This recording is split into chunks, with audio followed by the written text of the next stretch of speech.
my very first Mother's Day without Mum. It was 5 months after she had died.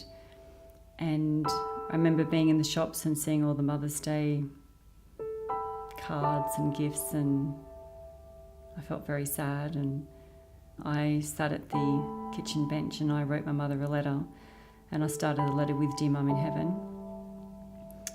And I wanted to send this letter to my mother, but I didn't know how to. So the idea of putting it into a helium balloon came to life.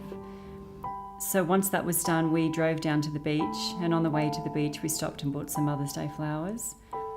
And so firstly we popped the flowers into the ocean, just one by one. And then I said a little prayer to my mum, and then I let the balloon go. And then we watched the balloon until we couldn't see it anymore. And I just imagined that my mum would get my letter in heaven. So the book came to life after that day because I wanted other women to be involved in this project, and also to write a letter to their mum in heaven.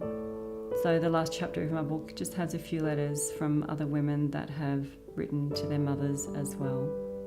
So I wanted to normalise what other people were experiencing, and I thought that if I wrote my story and other people would read my story and be able to relate to what I had written.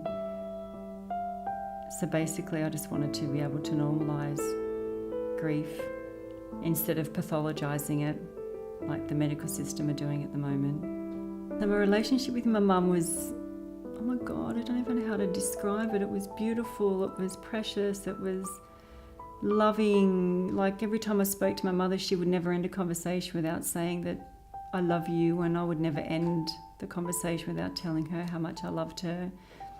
I think we had a bit of a connection mostly in the last 8 years of our life because my mum had suffered a lot of pain, and I wanted her to heal her life and not take her pain to the grave with her. We basically went on her journey from life to death.